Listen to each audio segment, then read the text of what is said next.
अमीर बाप की बेटी सृष्टि पर उसकी माँ जान छिड़कती। मेरी बेटी कितनी प्यारी है, भगवान सबको सृष्टि जैसी बेटी दे। सृष्टि धीरे धीरे बड़ी होती है। एक दिन सृष्टि की सहेली कहती है, तू दिखने में कितनी अजीब सी है, लेकिन मैं जानती हूँ हम सब में सबसे अच्छी शादी तो तेरी ही होगी। तेरे पापा अमीर जो हैं। और बता नहीं सकते यार, दहेज तो हर कोई देता है, ये क्या ज्यादा ले जाएगी अपने पति के लिए? अरे बड़े शहर में कोठी है इसके पापा की। अरे पापा की है ना, कौन सी इसकी है? इसकी होती तब तो कोई भी लड़का इससे शादी कर लेता। अरे पापा की मतलब पापा की है तो मेरी ही है ना? किसने कहा?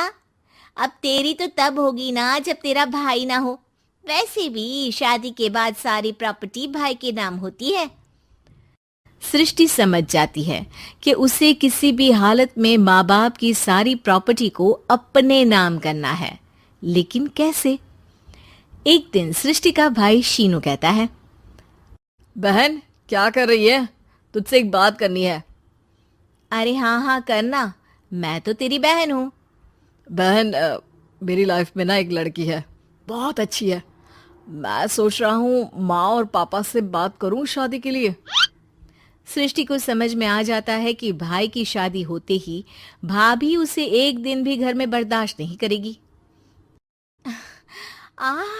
क्या बात है भाई, बताना कौन है वो? यार वो बहुत अच्छी लड़की है, पढ़ी लिखी है, मेरे साथ जॉब भी करती है। बस एक प्रॉब्लम है। प्रॉब्लम? क्या प्रॉब्लम है भाई? यार वो शादीशुदा है, लेकिन उसके पति ने उसे सिर्फ इसलिए छोड़ दिया क्योंकि उसके माँ बाप दहेज नहीं दे पाए। सृष्टि ये सुनकर न जाने क्यों खुश हो जाती है। अरे भाई तो क्या हुआ, लड़की तुझे तो पसंद है ना? शीनू को लगता है कि बहन उसे समझ रही है। वो इस बात से अनजान होता है कि उसकी बहन की मंशा पूरा घर हड़पने की है। सृष्टि अपनी माँ से कहती है, मम्मी मुझे तो बहुत चिंता है। पता है शीनू क्या कर रहा है? अरे क्या कर रहा है? वो तो काम पर जाता है और वापस घर आता है। नहीं ना माँ, वो यही तो नहीं कर रहा, बाकी सब कर रहा है। आपको पता है उससे प्यार है, और वो भी एक शादीशुदा लड़की से। ये क्या हो गया? मैं सोसाइटी में क्या मुंह दिखाऊंगी? अरे तेरे पापा तो यही कहेंगे कि मैंने ही उसे बिगाड़ दिया है। माँ देखो, मेरी बात मानो, पापा पर भी विश्वास करने की जरूरत नहीं है। अब आप ही बताओ, पापा इतनी देर घर के बाहर रहते हैं क्यों? बोलो। अरे बेटा वो तो नौकरी करते हैं ना। तू बहुत भोली है माँ। पापा का ऑफिस तो 7 बजे खत्म हो जाता है, लेकिन देखो कितनी देर से आते हैं। अरे नहीं नहीं बेटा, ऐसी कोई बात नहीं है। सृष्टि माँ को एक औरत से बात करते पिता की फोटो दिखाती है। देखो माँ, कैसे हैं पापा? मैं ना कहती थी कि पापा सही नहीं है। मैं तेरे पापा से बात करूंगी, दे फोटो मुझे। ओ माँ, वो तो डिलीट हो गई। लेकिन चल, तूने तो देख लिया ना। पापा से बाद में बात कर लेना, और हाँ, मेरा नाम बिल्कुल मत लेना। हाँ माँ। अब क्या था, सृष्टि के माँ और पिता के बीच झगड़ा होना शुरू हो जाता है। सृष्टि के मन में क्या चल रहा था कोई नहीं जानता था। एक दिन, माँ सृष्टि के लिए एक लड़का देखा है, वो लोग शाम को उसे देखने आने वाले हैं। और हाँ माँ, एक खुशखबरी, मैं और पापा मिलकर एक नया बिजनेस ट्राई कर रहे हैं। शाम को लड़का आता है, सांवले रंग का। सृष्टि को तो बिल्कुल भी पसंद नहीं आता। लड़की की माँ कहती है, लड़की का चेहरा तो कोई खास नहीं, लेकिन अगर मेरे बेटे को आप लोग सेटल कर दें तो मैं उसकी शादी आपकी बेटी से करवा दूं। सृष्टि को लड़का बिल्कुल पसंद नहीं था। उसे भाई पर गुस्सा आ जाता है। लड़के वालों के जाने के बाद कहती है, माँ देखा, शीनू मेरे लिए कैसा लड़का लेकर आया, न दिखाने लायक न सुनने लायक, सेटल भी नहीं, वो भी हम करे। अरे माँ, मैं जानती हूँ ये मेरी शादी किसी भी घर में क्यों करवाना चाहता है। अरे कैसी बात कर रही है बहन? तूने तो देखा ना, लड़के को मैंने ही मना कर दिया तुझसे शादी के लिए। जिसने लड़का बताया था उसने उसकी बहुत तारीफ की थी। बात आई गई हो जाती है, लेकिन सृष्टि का मन शांत नहीं होता। क्या करूं, कुछ समझ में नहीं आ रहा।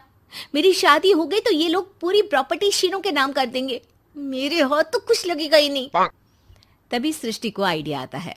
वो किसी वकील को फोन करती है। जी देखिए, अगर आपके मम्मी पापा का तलाक हो जाता है तो आपके पिता की आधी प्रॉपर्टी आपकी माँ के नाम हो जाएगी, फिर उसे वो किसी को भी दे सकती है। सृष्टि अब माँ को बेटे के खिलाफ भरती है। माँ, शीनू पर नजर रखा करो, वो जिस लड़की के प्यार में है ना वो शादीशुदा है। यहाँ आएगी, सारा पैसा रुपया जमीन जायदाद सब हड़प लेगी। पापा का भी हाल तुमसे छुपा नहीं है। ऐसा ना हो कि मैं और आप एक दिन सड़क पर भीख मांगे। हे भगवान, मैं तो जीते जी मर जाऊंगी अगर ऐसा हो गया तो। ऐसा हो गया नहीं माँ, ऐसा ही होगा। अभी समय है, आगे का सोच लो। मैं तो कहती हूँ पापा से आधी प्रॉपर्टी लेकर अलग हो जाओ। पापा की आधी प्रॉपर्टी भी हम लोगों को अगर मिल जाती है ना तो अगले 7 जन्म सफल समझो। बेचारी माँ बेटी के कहने पर पति से तलाक लेकर अलग हो जाती है।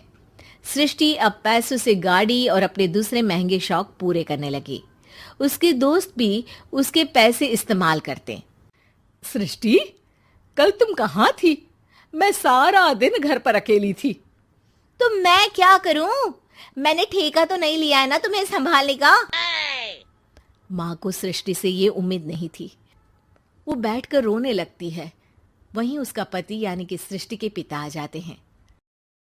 मैं जानता था कि तुम्हारा यही हाल होगा, तो आपने मुझे रोका क्यों नहीं? मैं रोकता तो तुम रुकती क्या? सृष्टि के कहने पर तुमने मुझ पर अपने बेटे पर शक किया, लेकिन तुम ये भूल गई कि कैसे हम दोनों ने मिलकर जीवन में इतना सब खड़ा किया।